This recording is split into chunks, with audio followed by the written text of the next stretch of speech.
আমি কেইবাটাও সংবাদ মাধ্যমত দেখা পাইছোঁ আৰু ফেচবুক প্ৰচাৰে দেখা পালোঁ যে দক্ষিণ হালমাৰা তথা অসমৰ কেইবাখন জিলাত মানে নৱোদয় বিদ্যালয় চৰকাৰে দিব।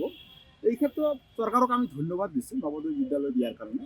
দক্ষিণ হালমাৰা মানকাছৰ জিলাবাসী ৰাইজৰ বহুদিনীয়া এটা সমস্যা আছিল বা দাবী আছিল যে এখন নৱোদয় বিদ্যালয় হ'লে দক্ষিণ হালমাৰা মানকাছৰ জিলাৰ ছাত্ৰ ছাত্ৰীসকলৰ মানে ভৱিষ্যত জীৱন আগুৱাই নিয়াত আৰু পঢ়া শুনাৰ ক্ষেত্ৰত মানে এটা উন্নতিৰ বাট পাব বুলি মানে ৰাইজৰ এটা আশা আছিল। এই আশাজনী কেন্দ্ৰীয় চৰকাৰে যোৱাকালি কেবিনেটত সিদ্ধান্ত লোৱাৰ বাবে আমি চৰকাৰক ধন্যবাদ দিছোঁ। এটা কথা কি, কেন্দ্ৰীয় বিদ্যালয় দি যে দায়িত্ব সামৰি ল'ব এইটো নহয়, জিলাখনত আৰু বিভিন্ন সমস্যা আছে। ক'বলৈ গ'লে আমাৰ জিলাখনত একমাত্ৰ HM ৰোড, এই ৰোডটোৰ প্ৰব্লেম হৈ আছে।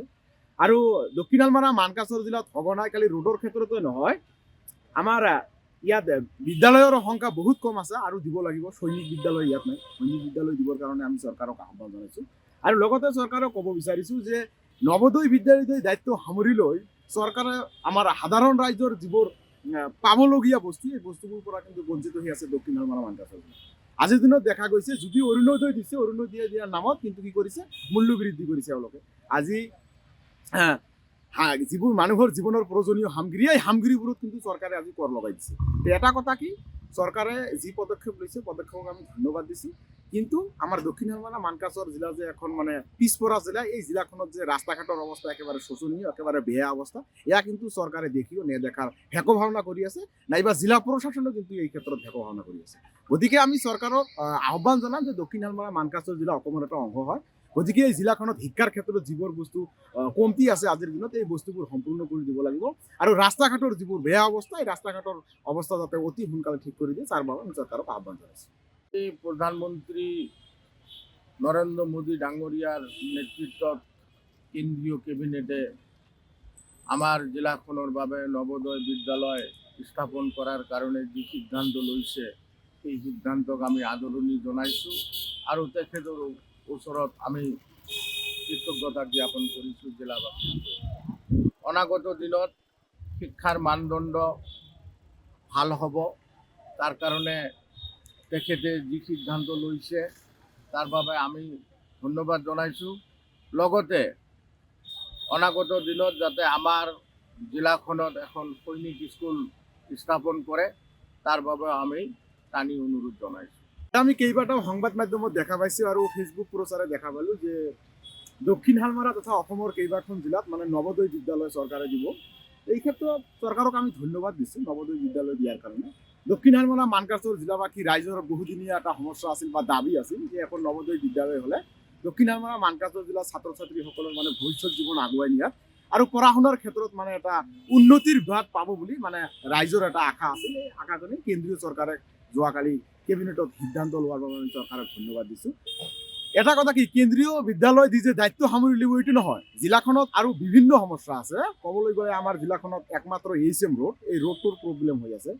আৰু দক্ষিণ হালমাৰা মানকাছৰ জিলাত সঘনাই খালি ৰোডৰ ক্ষেত্ৰতে নহয়, আমাৰ ইয়াত বিদ্যালয়ৰ সংখ্যা বহুত কম আছে আৰু দিব লাগিব। সৈনিক বিদ্যালয় ইয়াত নাই, সৈনিক বিদ্যালয় দিবৰ কাৰণে আমি চৰকাৰক আহ্বান জনাইছোঁ। আৰু লগতে চৰকাৰক ক'ব বিচাৰিছোঁ যে নৱোদয় বিদ্যালয়ৰ দায়িত্ব সামৰি লৈ চৰকাৰে আমাৰ সাধাৰণ ৰাইজৰ যিবোৰ পাবলগীয়া বস্তু, এই বস্তুবোৰৰ পৰা কিন্তু বঞ্চিত হৈ আছে দক্ষিণ হালমাৰা মানকাছৰ জিলা।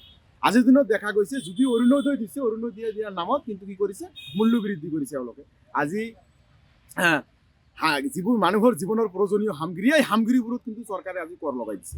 এটা কথা কি, চৰকাৰে যি পদক্ষেপ লৈছে পদক্ষেপক আমি ধন্যবাদ দিছোঁ। কিন্তু আমাৰ দক্ষিণ হালমাৰা মানকাছৰ জিলা যে এখন মানে পিছপৰা জিলা, এই জিলাখনত যে ৰাস্তা ঘাটৰ অৱস্থা একেবাৰে শোচনীয়, একেবাৰে বেয়া অৱস্থা, এয়া কিন্তু চৰকাৰে দেখিও নেদেখাৰ ভেক ভাওনা কৰি আছে, নাইবা জিলা প্ৰশাসনেও কিন্তু এই ক্ষেত্ৰত ভেক ভাওনা কৰি আছে। গতিকে আমি চৰকাৰক আহ্বান জনাম যে দক্ষিণ হালমাৰা মানকাছৰ জিলা অসমৰ এটা অংশ হয়। গতিকে এই জিলাখনত শিক্ষাৰ ক্ষেত্ৰত যিবোৰ বস্তু কমতি আছে আজিৰ দিনত, এই বস্তুবোৰ সম্পূৰ্ণ কৰি দিব লাগিব। আৰু ৰাস্তা ঘাটৰ যিবোৰ বেয়া অৱস্থা, এই ৰাস্তা ঘাটৰ অৱস্থা যাতে অতি সোনকালে ঠিক কৰি দিয়ে, তাৰ বাবে আমি চৰকাৰক আহ্বান জনাইছোঁ। এই প্ৰধানমন্ত্ৰী নৰেন্দ্ৰ মোদী ডাঙৰীয়াৰ নেতৃত্বত কেন্দ্ৰীয় কেবিনেটে আমাৰ জিলাখনৰ বাবে নৱোদয় বিদ্যালয় স্থাপন কৰাৰ কাৰণে যি সিদ্ধান্ত লৈছে, সেই সিদ্ধান্তক আমি আদৰণি জনাইছোঁ আৰু তেখেতৰ ওচৰত আমি কৃতজ্ঞতা জ্ঞাপন কৰিছোঁ জিলাবাসী।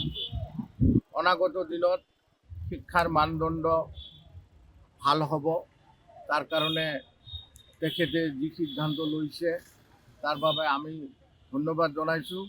লগতে অনাগত দিনত যাতে আমাৰ জিলাখনত এখন সৈনিক স্কুল স্থাপন কৰে তাৰ বাবে আমি টানি অনুৰোধ জনাইছোঁ।